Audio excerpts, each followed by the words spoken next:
mu gihe tumaze kuvuga ku biyaga ku migezi twari ducumbikisha ikiganiro. Iki ni igice cya kabiri dutangiye.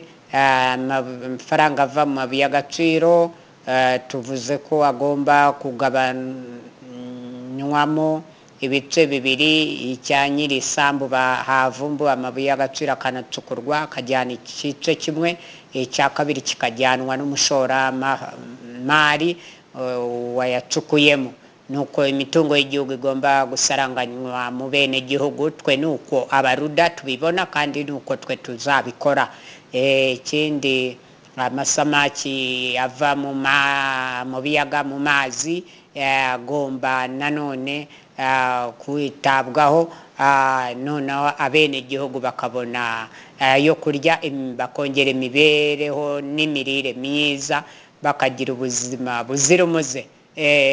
Noneho turaza kwihuta dukomoze no ku mafaranga akusanywa mu bigega bitandukanye muri iki gihugu, ariko ntiturumva ngo icyo kigega cyashinze banka ngo ayo mafaranga bayagurize abakene noneho ngo babigishe n'imishinga.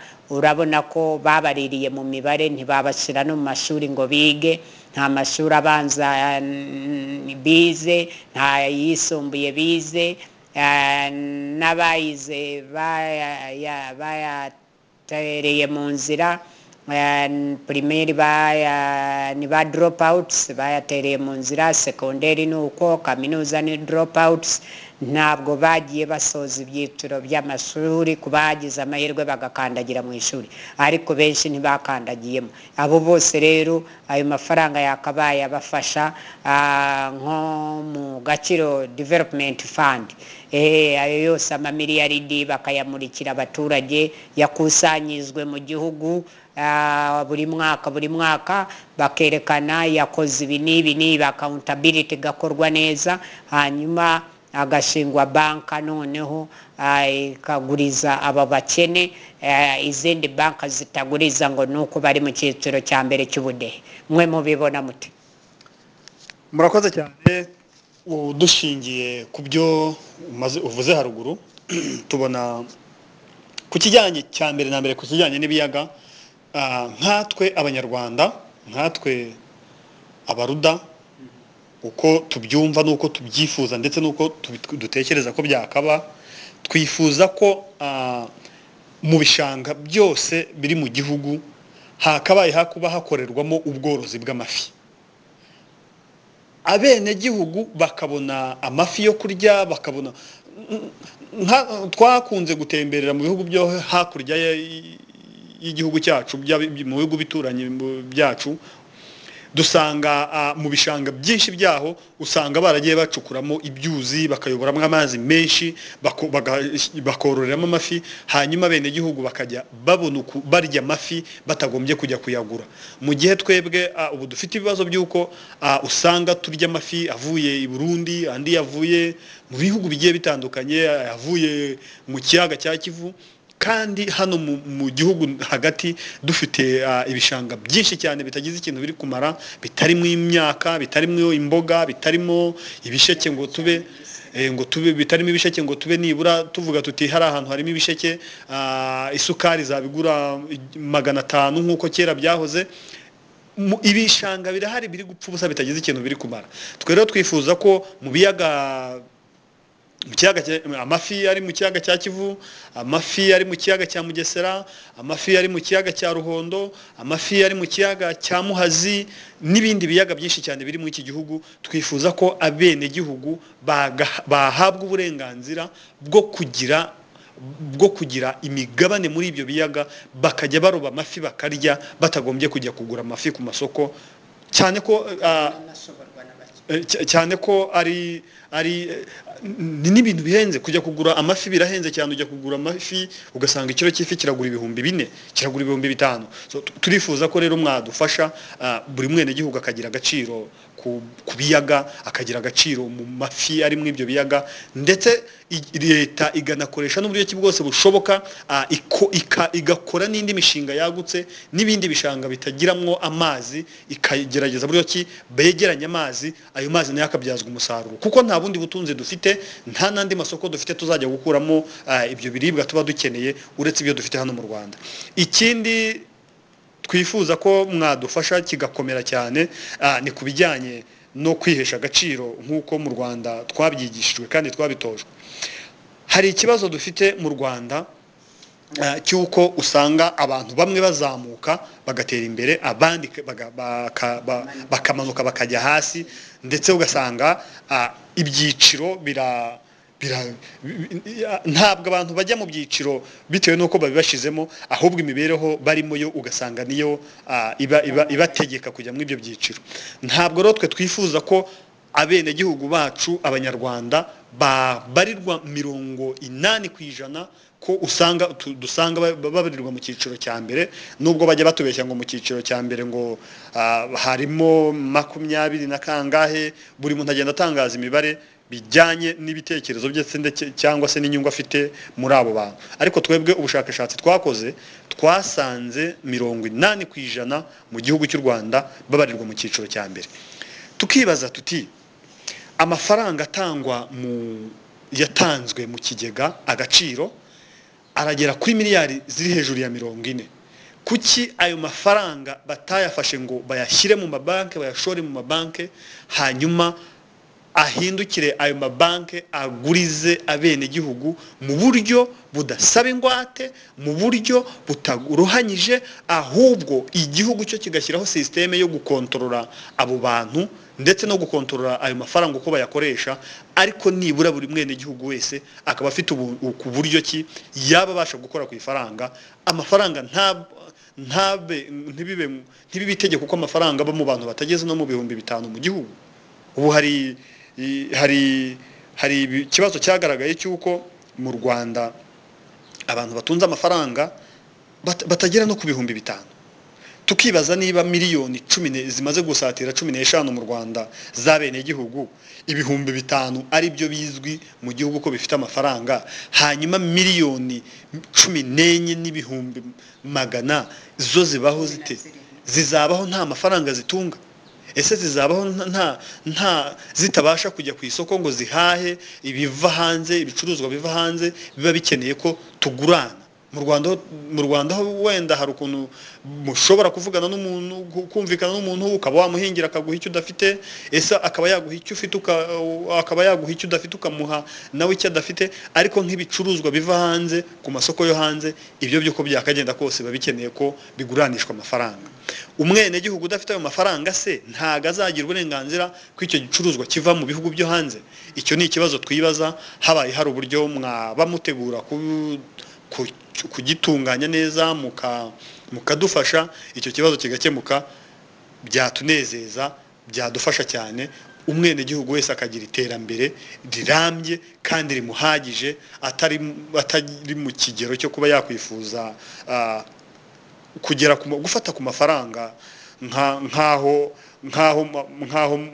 mu gihugu amafaranga akorera mu gihugu cye atayafiteho uburenganzira. Imibare usanga akenshi na kenshi rigaragaza ko abantu bitewe n'amahirwe se cyangwa n'impano n'inkunga baba bateze muri abo bantu, ntabyita inkunga kuko barya kubera ko abo bantu bavuzwe. Hari imibare yigeze gutangazwa mu myaka ishize ivuga ko mu Rwanda nibura umwene gihugu umwe afite ububasha n'ubushobozi bwo kurya $5 ku munsi. Ariko twebwe twaragenzuye dusanga ibyo bintu ni ikinyoma cyambaye ubusa. Hariho na benshi cyane 50%.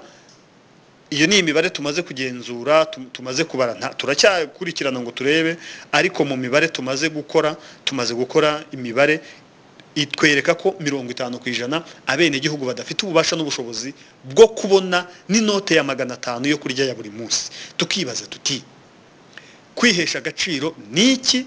Ese kwanga ko dusuzugurwa n'ibindi bihugu byo hanze byafashaga abenegihugu bitewe nuko bazi ko ntako tumeze?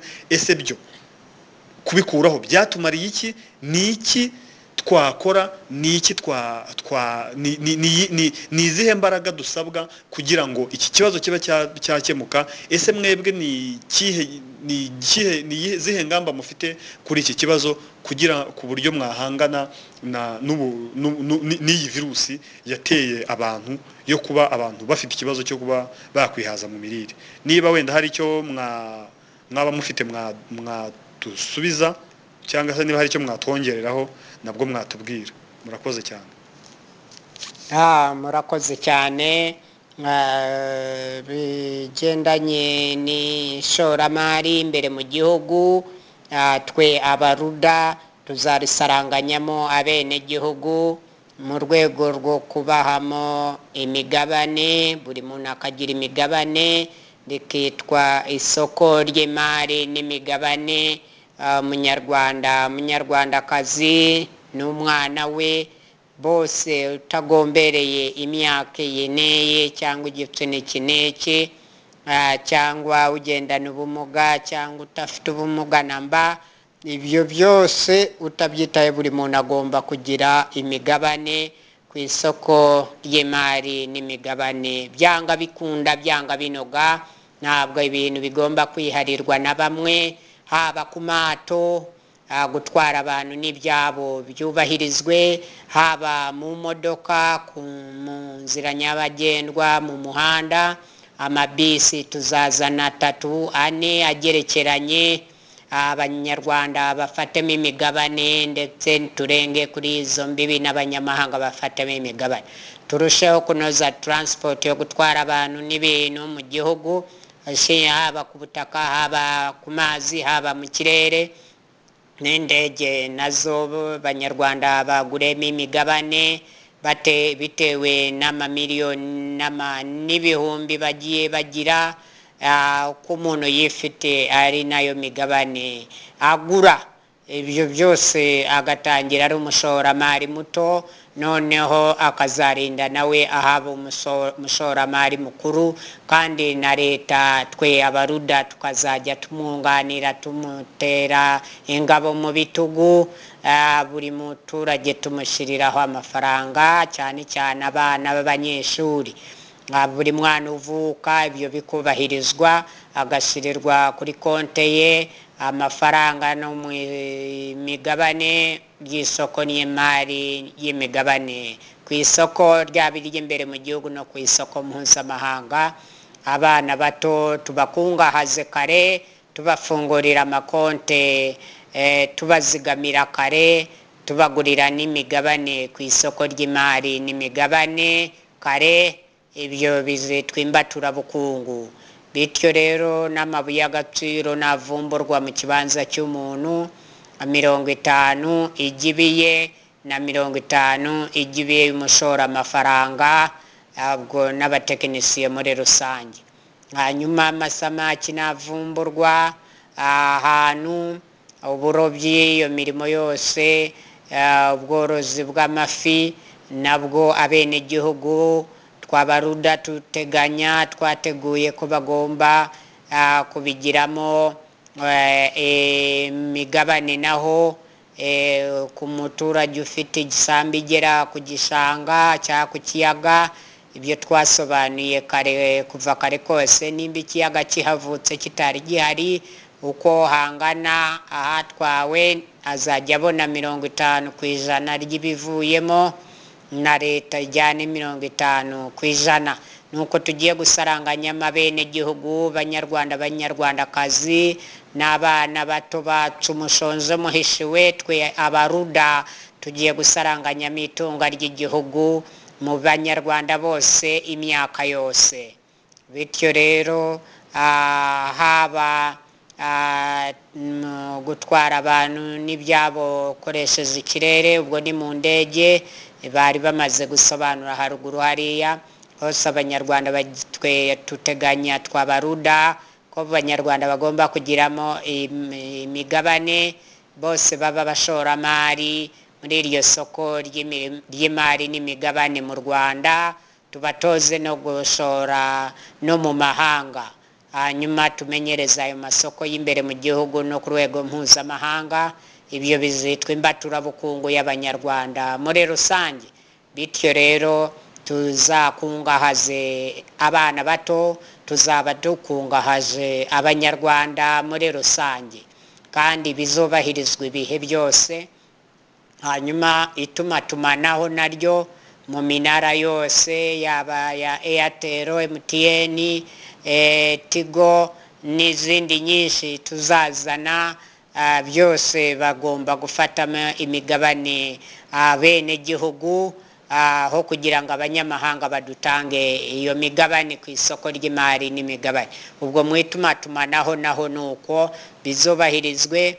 Hanyuma ubutaka kuburondereza, dushingura muri metero 20 hajya hasi, tucukura tugageza muri 20, tugashingura umuntu, tukamenaho akabeto, tukongera tugashingura undi, tumenaho akabeto n'undi, tumenaho akabeto n'undi, tumenaho akabeto, dushingura tuzamuka. Ahabo bazagerera hejuru ubutaka tuzaba tuburondereje. Gutyo ibyo bizaba ari ukwita no gusigasira ku mutungo butaka bw'abanyarwanda, ntibongere kuzamwira ngo ubutaka bw'u Rwanda ni buto, ngo u Rwanda ni ruto. U Rwanda ni ruto mu mitwe y'ababitekereza gutyo, ni rutoya mu bwonko bwa muntu bitewe n'ingano y'imitekerereze ye. Naho u Rwanda nge ndubona nk'Afrika nk'isi yose, turamutse turufashe neza tukarusigasira, n'iyo mitungo twasobanuye haruguru hariya tukayisigasira, tukayisaranganya bene gihugu, tukayifata neza, tugamije kuyongerera igwire aho kuyikegeta tuyimara. Rwose twaba tubaye abanyarwanda gito n'ababyeyi gito, ntabwo twaba tuzi kurera, ntitwaba turi abacungamari bikwiriye, ahubwo twaba turi abasesaguzi nk'abavuzwe mu mateka hirya no hino ku isi kuva kare kose. Bityo rero twe tugomba gusigasira ubutaka, tutubaka amazu y'amakadasitire, tuzubaka amagorofa ava hasi akagera ku bicu iyo.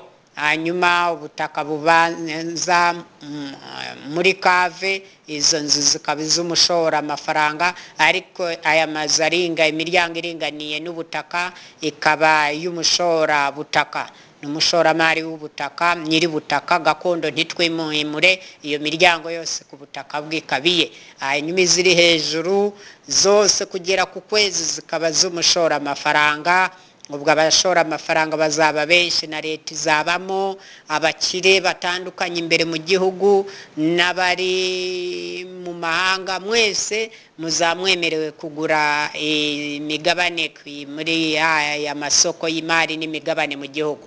Hanyuma iki kibazo cy'abantu hagati y'abantu batarenze 250 kugera kuri 5 nkuko yari abisobanuye, bashobora kuba aribo bafite ku mitungo, ariko nk'aba 250 nibo bayigwijijeho cyane, abandi ni abagiye bayisaranganyamo dusigaye none kugera kuri 5. none abandi basigaye namba ni babandi bakodesha, ni babandi batize, ni babandi batagira munsi y'urugo, ni babandi batagira ibyo bazunguye, ni babana bavukiye ku muhanda, ababyeyi babapfuye batamenyekanye, n'abana batoraguwe se, n'abana bavukiye mu bibazo, n'abantu bakuriye mu bibazo, n'imfubyi za buri z'umubyeyi umwe, nawe akaza akagira ubumuga bwa burundu cyangwa ubumuga budatuma yitunga, n'ibirusobe rw'impamvu zitandukanye.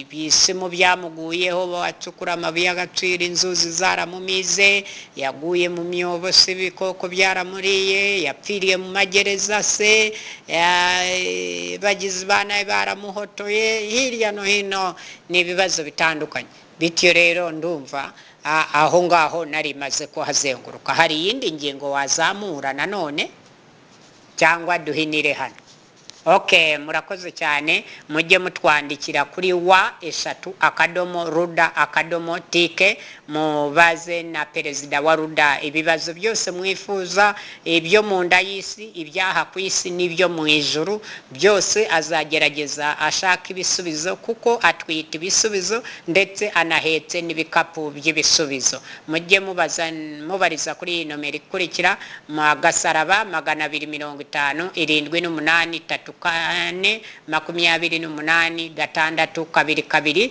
muhamagara amasaha 24 iminsi 7 muzajya muhora mwitabwa na perezida nyaperezida Barafinda Sekikubo Fred umunyapolitike mwiza mpuzamahanga wakataraboneka ufite isuku n'isukura mu bwonko none yari kubita hasi ku butaka akubakira abanyarwanda abadafite igishoro cya miliyoni 6 ntibasoreshwe bajye batangira gusora ari uko bageze igishoro cya miliyoni 6 n'abantu ntibongere gusoreshwa ubutaka bwabo kuko ni gakondo kanani yabo bahawe n'Uwiteka ku buntu bataguze batanaguranye hanyuma n'abakene badafite igishoro cya miliyoni 6 birumvikana ntihazagira umuntu basoresha n'amazu yabo ntihazagira umuntu basoresha kuko ni igicumbi cy'umuryango nyarwanda umwana avukiramo agakira cyangwa gakena rikagira hataha izo atazabura hataha inzego zishinzwe umutekano zikamujyana nk'inzererezi akajya kuri y'ingengo y'imari ayirira muri gereza